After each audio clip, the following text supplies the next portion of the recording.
Kayak apa pinternya Quran? Nah ini sayangnya yang hafal baru 4. Padahal saya satu mobil saja tadi hafal berapa Gus? Pakai satu mobil. Karena pondok saya memang pondok takfir. Jadi yang derekno saya banyak yang hafal. Jadi satu kelas kalah dengan satu mobil.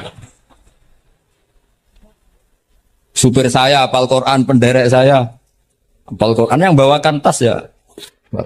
Oh kalah jauh tetap.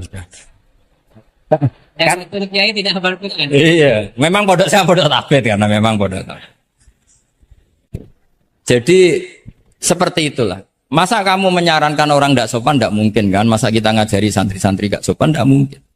Tapi kalau kamu ajari sopan, khusus yang cantik, ketemu lelaki yang seperti itu, akibatnya fayat oma alladzi fi qalbihi marad. Makanya di sarah-sarah atau di tafsir-tafsir sampai ada penjelasan wa yusannu lil marati takhlidu sautiha. Perempuan disunatkan menebalkan suara untuk menghilangkan rasa apa? Syahwat lelaki tadi. Fine. Terus paling enggak misalnya enggak mau nebalkan ya judes. Misalnya ketemu Pak Wahid, "Mbak apa ning ndi?" "Gak urusanmu." Oh, itu mesti langsung lali. Nah, tapi nak jawab, "Lah badhe napa ngersakno napa nggih kula tak derekno jenengan riyen." Wah, bahaya. Padahal maksudnya derekno iku ya mata pelajaran, tidak ada hubungannya dengan mau dinikah. Tetap muni naudzubillah lah kalau itu. Nah, itu fikih. Nah, saya cerita sedikit tentang kenapa fikih itu harus ada dan selalu ada khilaf. Karena itu masalah furu'iyah, apa? Saya beri contoh, ini kitab Minhajut Thalibin. Dan saya punya catatannya banyak. Oh, sampai gini, sampai sarah-sarahnya punya. Catatannya ya banyak. Saya bangun tidur saja bisa, saking seringnya belajar. Dan saya alhamdulillah tidak punya masalah ingatan. Jadi kadang banyak guru punya masalah apa? Ingatan. Tapi tidak perlu dianggap harus kemana gitu, ke rumah sakit apa, tidak perlu, nggak ingat. Misalnya saya tak kasih tahu. Siapa paling pintar? Jagomu tak bedaan. Yang namanya sujud misalnya. Sujud itu apa coba? Secara lughat. Wat ul jabha alal ardi. Sehingga Imam Rafi'i berpikir sujud itu asal ada watul jabha alal ardi ya sah adanya. Dan beliau mengklaim, ini saksinya Pak Khairuddin ini, wasabe as-sujud wa aqalluhu mubasyaratu ba'di jabati musallahu. Ya. Beliau hanya mengatakan wala yajibu wat'u yadaihi wa rukbataihi wa qadamaihi fil azhar. Wala yajibu. Ini kalau enggak percaya, sama baca. Masuk tarakum bisa ya? Coba baca. Wala yajibu coba wat uyadaihi pakai nada Indonesia jangan nada negara sebelah coba. Wala yajibu waruk bataihi wa qadamaihi fil ard. Jadi menurut Imam Rafi'i ketika sujud itu tidak harus watul yad, tidak ada watul rukbah, tidak ada watul. Nah, karena secara lughat yang namanya sujud itu ya seperti itu, watul jab. Dan sujud itu sudah dikampanyakan sedemikian rupa bentuk apa ketertundukan tertinggi yaitu dengan watul jab. Artinya posisi kepala di bawah pantat. Tapi terus Minhajut Thalibin, padahal Imam Rafi'i ketika ngarang itu menyebut fil adhar dalam kitab Al-Muharrar. Terus kultu kata Imam Nawawi al-adhar wujubuhu. Ya masyhur kan karena Imam Nawawi berdasar riwayat umirtu an asjuda ala sabati al-humin al-jabha wal yaden warubaten wal qadam. Saya baca lagi ya, umirtu an asjuda ala sabati al-humin apa al-jabha wal yaden warubaten wal qadamen. Nah, andekan Imam Rafi'i ketemu Imam Nawawi, kamu ikut kubu siapa? Nawawi kan? Sekarang oke, berdasar riwayat dan praktek guru-guru kita semuanya seperti itu. Kalau sujud melibatkan 7, oke itu berdasar riwayat dan berdasar perilaku guru-guru kita. Oke, secara sanad kita tidak punya pilihan, pasti seperti itu. Ikut guru. Tapi kalau pertanyaannya dibalik, saya ulang, pertanyaannya dibalik. Min asbabir riddah itu adalah sujud lisonamin. Kira-kira kalau ada orang sujud hanya watul jabah lisonamin, sudah murtad apa belum? Murtad kan? Enggak, sudah murtad belum? Termasuk murtad kan sujud di sonamin atau di khairillah. Kira-kira untuk murtad syaratnya melibatkan 7 anggota apa cukup watul jabah?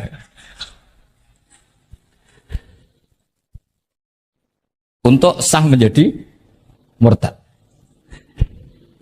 Nggak, misalnya kamu, jangan kamu lah, kamu potongan tidak mungkin murtad, insya Allah lah. Misalnya ada orang murtad dengan cara murtad yang fi'li. Contohnya apa? Kasujudin lisonamin. Murtad kan, ingat masih ada 3 kan? Itikodi, kauli, fi'li.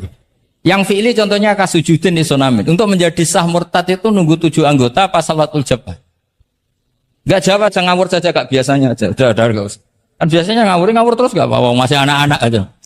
Hati-hati aja tetap ngawur apalagi. Nggak, menurut kamu sudah murtad belum? Ya kan murtad kan? Artinya kalau itu sah untuk menjadi murtad, harusnya juga sah untuk menjadi sujud. Karena sama-sama simbol. Sujud watul jabah fakot ya simbol takzim ke Allah setinggi-tingginya. Kenapa menjadi murtad? Karena ini simbol hormat kepada sonam setinggi. Sehingga Imam Rafi'i berpendapat sujud itu tidak harus melibatkan anggota 7. Ya kira-kira gitu loh. Makanya tadi saya juga matur Mas Hasan. Piye guru kanyamu lah, guru keduren. Maca fikih ora ono khilaf iku fikih opo kata saya. Fikih ben seru itu harus ada khilaf. Ya ini sama yang baca supaya jadi seksi. Kalau menurut Imam Rafi'i enggak ya harus jadi wala yajibu ini.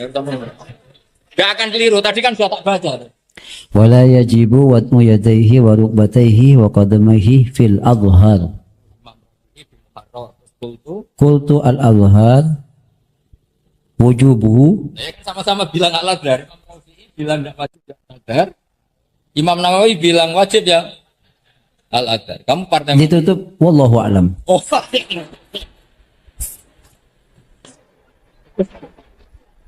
Enggak ada, Gus. Ada walau. Nggih, wallahu a'lam. Aduh, ini enggak ada penggantinya.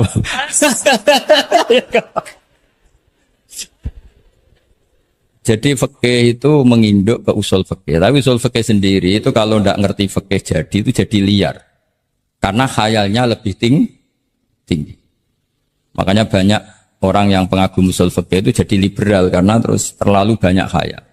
Maka pondok-pondok itu harus ada fikih dan ada usul. Saya beri contoh liar itu begini misalnya. Maqasidus syariah itu kan bisa subjektif.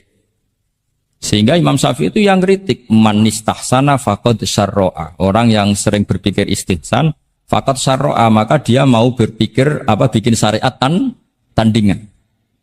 Misalnya gini, saya ini kiai yang suka tirakat. Karena dulu misalnya mondoknya itu suka tirakat. Terus santrinya diwajibkan puasa setahun atau diwajibkan nggak boleh makan nasi. Itu bikin syariat tandingan. Karena apa? Tahrimu malam yahrum, mengharamkan sesuatu yang tidak haram. Atau mewajibkan ijabu malam yajib. Itu termasuk kriminal cara Sulam Taufik. Nah iya, bahkan Sulam Taufik menyebabkan itu di bab riddah. Saya ini sudah tak toleransi, temu tak tulis minal kabair. Kalau di Sulam Taufik dimasukkan bab riddah. Karena ijabu malam yajib berarti bikin syariat. Atau tahrimu malam yakhrum juga artinya bikin. Tidak tahu, guru di sini biasanya tahrimu malam yakhrum apa tahrimu malam yukharram. Umumnya bacanya apa? Bisa dua. Ya rada maju berarti sermaya. Nah, tapi kamu tidak bisa menyalahkan kiai-kiai yang mengharuskan muridnya tirakat karena itu cara untuk kasrus syahwah misalnya, untuk memecah syahwat. Tapi tetap saja nggak boleh mewajibkan karena nanti ada syariat tandingan, nggak boleh. Syariat ini sudah sempurna, nggak boleh ada syariat baru. Yaitu disebut ijabu malam yajib atau tahrimu malam yakhrum. Maka kata Mbah Mun, resikonya jadi kiai ngalim. Mbah Mun sering guyon gitu. Aku kiai ngalim jadi ribet. Apa ngaramno rokok sing darani halal yo akeh. Di halalno cah cilik-cilik rokok. Jadi kiai itu kan lebih tunduk ke konstitusi ilmu. Ribet. Misalnya begini, sampean tak bedheki. Assalamualaikum ketika salam itu yang wajib salam pertama apa salam kedua? Pertama. Itu wajib niat mufarokoh apa niat menghabisi sholat atau mengakhiri sholat apa enggak perlu niat? Nah, mesti ulama berdebat. Karena ketika Allahu Akbar bisa Allahu Akbar demo, bisa Allahu Akbar niat sholat. Maka untuk membedakan, lo kan bisa aja kan? Demo itu udah harus berontak enggak? Misalnya kamu ngerti perempuan yang kamu cintai, ternyata omongan Pak Guru Khairuddin kan Allahu Akbar, guru kok ngono kan gitu kan. Nah, untuk membedakan itu, kalau untuk sholat atau untuk takjub diharuskan niat Allahu Akbar. Nah, sekarang salam harusnya juga ada pikiran begitu. Ini salam karena ketemu orang, apa salam karena keluar dari sholat. Makanya selalu ada ulama yang berpendapat wajib niatul khurud minas sholat. Karena logikanya kalau Allahu Akbar wajib niat sholat untuk membedakan Allahu Akbar yang wiridan, Allahu Akbar yang takjub, Allahu Akbar yang demo, untuk membedakan itu semua niat. Salam juga gitu, salam mubalek, salam kenalan, salam apa. Harusnya pembedanya adalah niatul khurud minas sholat. Makanya saya tadi itu komplain sama Pak Khairuddin, itu Fasul Masail Fikih kok tidak ada khilafnya. Betul orang itu kata saya. Itu yang putih. Oh, yang putri itu. Nah, jadi apa? Kaidah-kaidah seperti itu nggak bisa dihindari, khilaf-khilaf seperti itu nggak bisa dihindari. Ini saya baca ya, misalnya contoh-contoh yang itu mulai apa? Mulai salam ya. Nah, jadi pilihan-pilihan itu, misalnya di salam ana jasa anha, terus asani asyar assalam wa aqalu assalamualaikum wal aso jawa qultu al aso al mansur wa annahu la tajibu niyatul khurud. Jadi ada yang bilang tidak wajib, mesti artinya ada yang bilang wajib. Karena nah, jadi nggak ada pilihan. Setelah ada pembanding itu udah ada. Sekarang begini lagi. Ini yang ulama kadang-kadang ya nyuwun sewu, andekan kita ulama itu kadang ra cocok, tapi cocok ra cocok. Ya harus didengar ini ngaji. Fikih kadang ya sembrono, tapi kok cuma ngono kualat. Saya ngomong aku wae. Nak darani iktidal, menamai iktidal itu ruknun qasirun ghairu maksud. Julus bena sajdatain atau jalsah, jadi ruknun qasir ghairu. Itu banyak ahli hadis yang komplain. Ini ngawur betul fuqaha itu. Wong rukun kok ghairu maksud. Dan mereka berani bilang itu rukun sing ghairu maksud. Kusida lil fasli, hanya dimaksudkan untuk pemisah. Itu kan yo mangkelno wong rukun kok ghairu. Ternyata ulama itu punya niat begini. Setelah dikatakan ruknun qasir, maka jangan ada pesaing. Yaitu ukurannya apa? Julus jalsah benas sajdatain enggak boleh lebih lama ketimbang tasyahud akhir. Tasyahud awal sunat tuh jangan ngaji ora khatam. Tasyahud akhir apa awal? Akhir, berarti sabtu lisan pinter lah pinter. Iktidal juga ruknun qasirun, maka enggak boleh lamanya menandingi qiyam lil Fatihah. Ya, sudah jelas ya. Yang jalsah benas sajdatain enggak boleh menyaingi tasyahud akhir, yang iktidal enggak boleh menyaingi qiyam lil Fatih.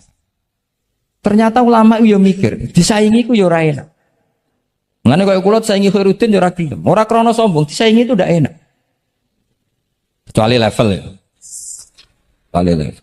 Level ya hafal Quran ya 30 juz.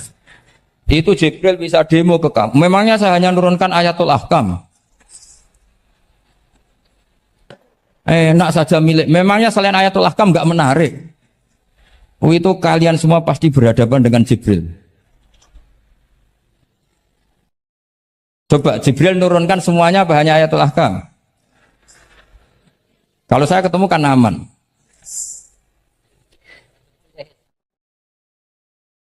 Iya bahaya kamu itu. Nah, ketika wajib gak mau disaingin, ini ternyata menginduk ke mazhabnya Abu Bakar. Abu Bakar As-Siddiq. Di antara sifat Allah paling keren itu la syarikalah. Di mana-mana zat yang top itu gak mau saingan, dan itu normal karena memang gak ada yang setara dengan Allah. Suatu saat Abu Bakar itu pulang. Ini nanti saya cerita fikih banyak. Kamu pasti setelah ini tambah pinter, tak jamin. Bukan barokahnya saya lah, barokahnya Mbah Mun, barokahnya Mbah As'ad. Tapi kena rasa sombong yang termasuk barokahku lah gitu ya. Kamu tidak sombong. Tapi sombong juga gak apa-apa. Terus biasa salah. Orang salah sombong, salah liane. Abu Bakar pulang. Di situ tuh istrinya menyediakan beberapa makanan untuk sahur. Itu marah besar. Apa kamu mau menandingi Ramadan sehingga puasa sunat aja persiapannya seperti ini? Bahkan sebagian riwayat itu beliau memukuli Kidrun. Jadi itunya ada yang dirusak lah kira-kira. Ini dengerin betul. Nanti akibatnya di fikih. Makanya di fikih apa? Sholat fardu itu gak mau kesaingan. Sholat fardu wajib qiyam liqadirin. Gak boleh sholat sunat bersyarat begitu. Harus sah qu'ud meskipun ma'al qudrah. Karena fardu itu gak mau kesaingan. Jadi fardu ya rada egois kira-kira gitu. Nah, mesti sama lagi krungu iki gitu. Maksudnya sering roh hukumnya tapi baru tahu logika ini. Loh aku rasul don sul yakin. Yakin.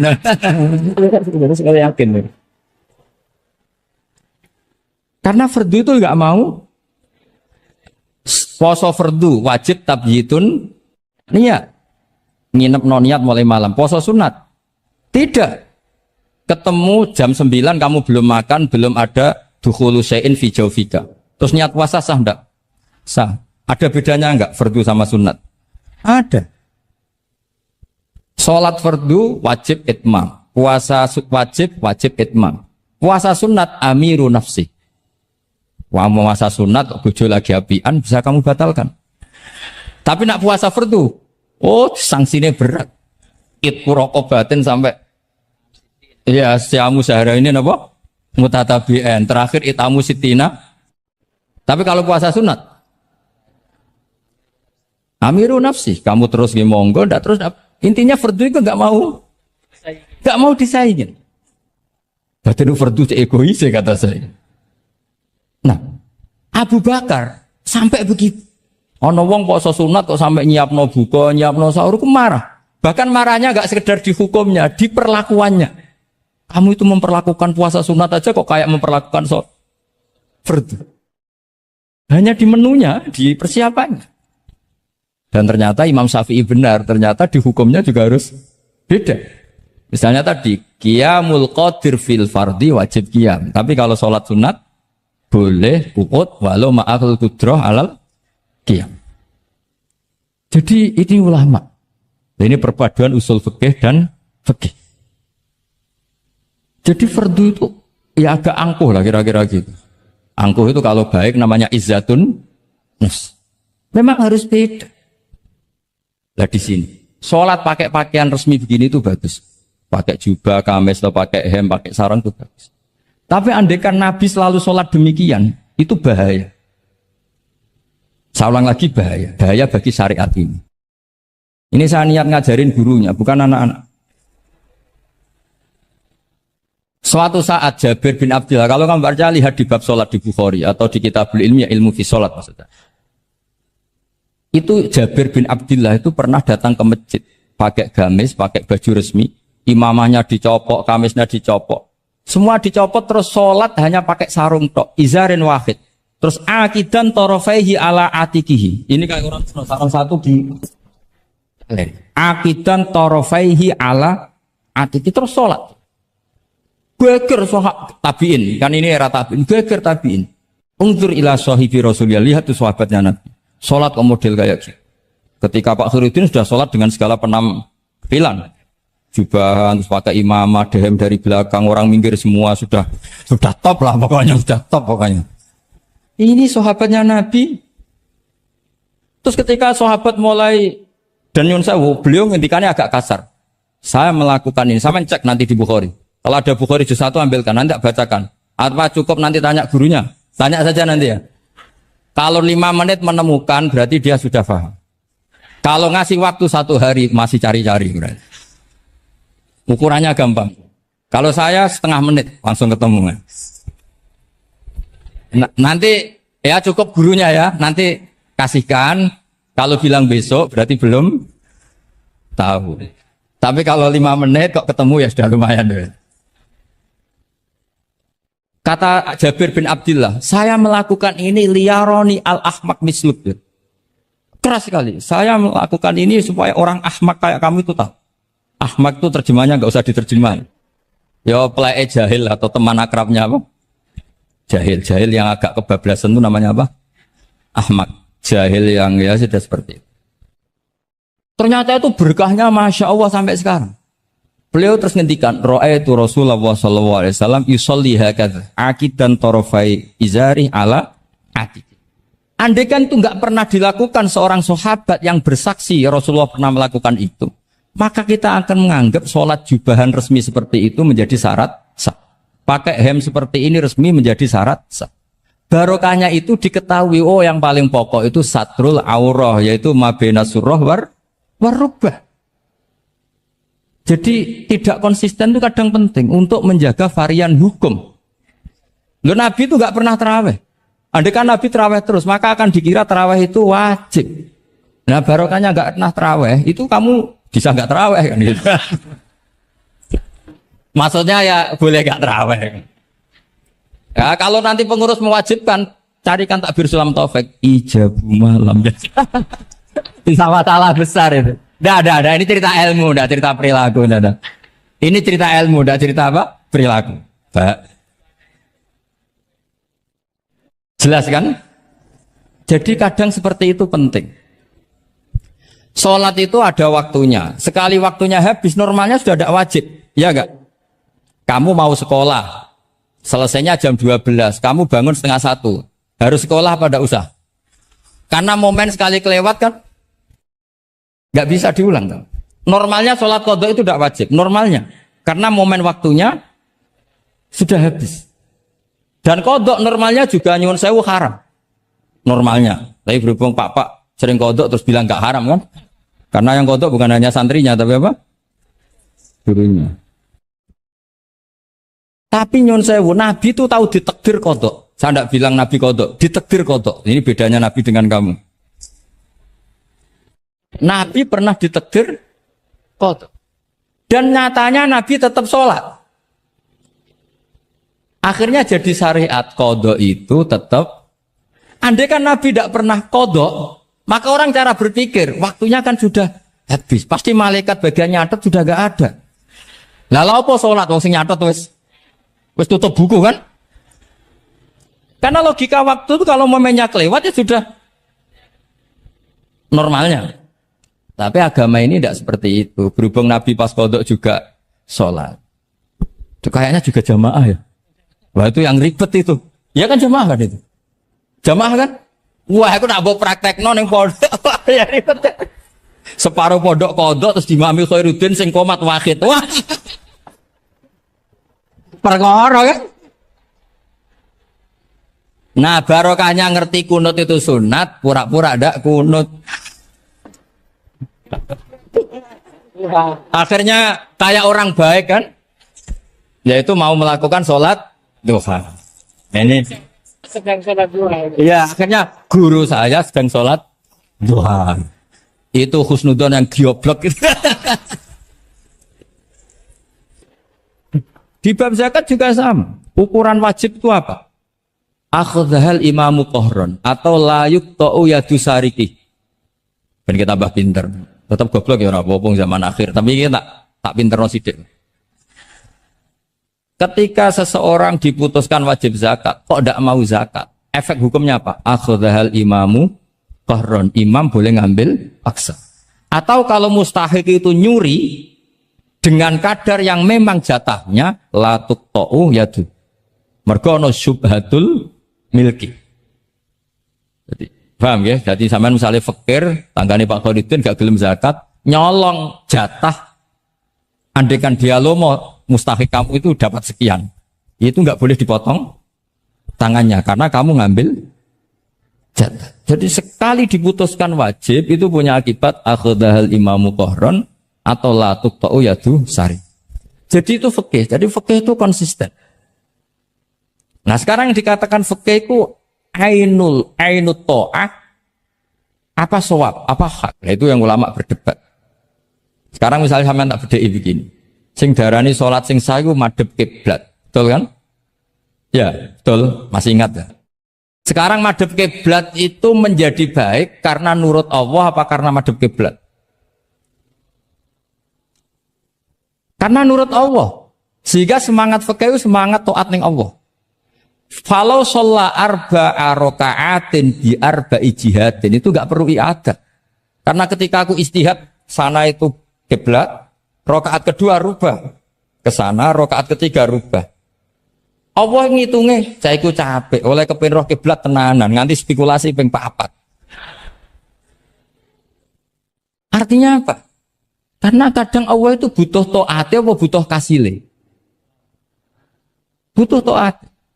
Nah ini yang paling angel. Tapi di dalam banyak hal kaidah fikih itu al-ibrah bima fi nafsil amri. Kadang bima fi dzonil mukallaf wa bima fi nafsil amri. Kadang mu al-ibrah bima fi dzonil mukallaf la bima fi nafsil amri. Jadi selalu fikih itu khilaf. Fikih yang furu'iyah maksudnya, yang furu'iyah. Ini kadang-kadang rada angel. Nah, sekarang misalnya seperti itu, ijtihad tadi. Ijtihad itu apa coba? Ya tadi, ketika Anda sholat madhab sana, terus taghayyara ijtihaduka dan memutuskan kiblat ke sana, kamu harus nuruti ijtihad kamu apa enggak? Harus nuruti kan? Karena kalau kamu teruskan di rakaat kedua madhab sana, berarti kamu ibadah dengan cara yang kamu yakini salah.